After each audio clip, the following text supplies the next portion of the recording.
नमस्कार, आप देख रहे हैं डॉक्टर साहिब, आपके साथ मैं हूं मुस्कान। दर्शकों, आज के इस एपिसोड में हम बात करेंगे और ये जानेंगे कि ये यूट्रस और ओवरी कैंसर क्या है, कैसे ये एक दूसरे से सामान्य है और साथ ही इसके जो लक्षण हैं वो कैसे समझ सकते हैं और साथ ही क्या कुछ ऐसी चीज़ें हैं जो इग्नोर करना है या फिर क्या कुछ इसका इलाज या उपाय है। आज हम इसी पे तमाम जानकारी लेंगे और ये भी जानेंगे ये दोनों में क्या कुछ डिफरेंस है दोनों के कैंसर में और क्या कुछ सामान्य चीज़ें हैं।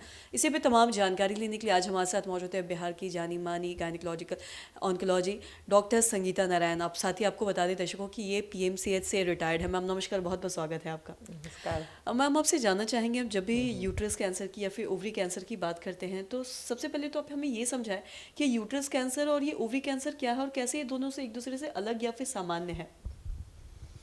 यूट्रस कैंसर देखा जाता है अधिक उम्र की स्त्रियों में और रजोनिवृत्ति के बाद, खासकर जो जिनको शुगर और ब्लड प्रेशर हो और थोड़ी सी मोटापा हो, वैसे में ज़्यादा देखा जाता है। उसमें रजोनिवृत्ति के बाद ब्लीडिंग होने लगती है और कम उम्र में भी कभी कभी होता है। तो एबनॉर्मल ब्लीडिंग होगी तो उसमें हम लोग डीएनसी करके उसको पहले बायोप्सी करके देखते हैं और स्कैन करके भी देखा जाता है, तो उससे स्टेजिंग होती है। फिर सर्जरी और रेडियोथेरेपी केमोथेरेपी से इलाज होता है और मरीज की ठीक होने की संभावना काफ़ी हद तक रहती है। जहाँ तक ओवेरियन कैंसर है, उसकी संख्या कम है लेकिन वो ज़्यादा खतरनाक है। मृत्यु दर उसमें बहुत ज़्यादा है और वो कम बच्चों में भी होता है ओवरी, और मिडिल एज में भी होता है, बुढ़ापे में भी होता है। और सबसे मुश्किल है कि वो अर्ली स्टेज में पता नहीं चलता, उसका सिम्टम्स नहीं होता। जब वो काफ़ी बढ़ जाते हैं और सिम्टम्स देने लगते हैं तब उसका पता चलता है। तो विदेश में बहुत जगह रेगुलर स्क्रीनिंग भी होती है कि लोग उसका पेल्विक एग्जामिनेशन और अल्ट्रासाउंड करते रहते हैं ताकि पता चले कि ओवरी में ट्यूमर है। तो और साथ ही आपसे ये भी जानना चाहेंगे, आपने ये ओवरी कैंसर की अभी बात की है, तो ये ओवरी कैंसर से क्या प्रेगनेंसी पे भी कोई इसका असर पड़ता है या फिर कुछ ऐसा है। ओवरी को अगर कैंसर हो जाता है और उसे निकाल दिया जाए तो फिर उसमें बच्चा नहीं हो पाएगा। तो ये जटिल समस्या है। अगर कम उम्र में होता है और उसको आगे बच्चा होना चाहिए या उसके बच्चा नहीं है, तो देखा जाता है कि जो नॉर्मल है, जहाँ तक हो सके थोड़ा सा टिश्यू को या ओवरी को एक बचाने का कोशिश किया जाता है, बच्चादानी को भी बचाने का कोशिश किया जाता है और इलाज किया जाता है। इलाज होने के बाद उसे कहा जाता है कि जल्दी से वो कंसीव कर जाए, बच्चे हो जाए, ताकि बाद में फिर फॉलोअप किया जाए और ज़रूरत हो तो फिर बच्चादानी निकाला जा सके। जी।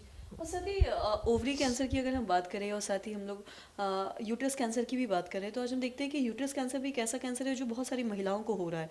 तो अगर यूट्रस कैंसर होता है तो इसे क्या प्रेगनेंसी पे कोई असर पड़ सकता है या फिर ऐसे में क्या महिलाओं को प्रेगनेंसी प्लान करना चाहिए।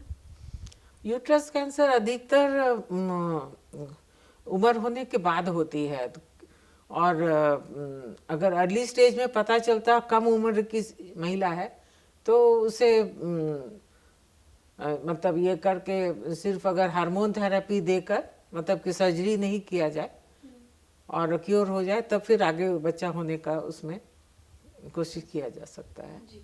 और साथ ही किसी के लिए भी सही आहार लेना, कुछ वक्त निकाल के व्यायाम करना या फिर एक्सरसाइज करते रहना हमारे स्वास्थ्य के लिए कितना ज़रूरी समझना, और खासकर जो कैंसर के पेशेंट्स हैं उनके लिए। कैंसर के पेशेंट के लिए भी और प्रिवेंशन के लिए भी बहुत ज़रूरी है। नियमित व्यायाम करना, योगा करना या कुछ भी वर्कआउट करना बहुत ज़रूरी है। और संतुलित भोजन खाना जिसमें फल, हरी सब्जी हो और केमिकल्स, फास्ट फूड वगैरह अवॉइड करना चाहिए। और वजन पर जरूर नियंत्रण रखना है। जी। मैम बहुत बहुत शुक्रिया तमाम जानकारी देने के लिए। तो आशा करते हैं दर्शकों कि आप भी समझ पाए होंगे कि ये ओवरी कैंसर क्या है और साथ ही साथ यूट्रस कैंसर क्या है, कैसे इसके जो लक्षण हैं वो सामान्य हैं या फिर अलग है, और साथ ही साथ सभी के लिए सही आहार खाना और साथ ही कुछ वक्त निकाल के व्यायाम करना कितना ज़रूरी है ताकि किसी भी बीमारी से बचे, चाहे वो कैंसर हो या फिर कोई और बीमारी हो। स्वस्थ रहने के लिए सही आहार और व्यायाम करना बहुत ही ज़्यादा ज़रूरी है। तो आशा करते हैं जो तमाम जानकारी है आपके लिए लाभदायक रही हो। तो आज के इस वीडियो में इतना ही। अगर आपने अब तक हमारे चैनल को सब्सक्राइब नहीं किया तो तुरंत कर ले, साथ ही हमारे फेसबुक पेज को लाइक करें। वीडियो देखने के लिए आपका धन्यवाद।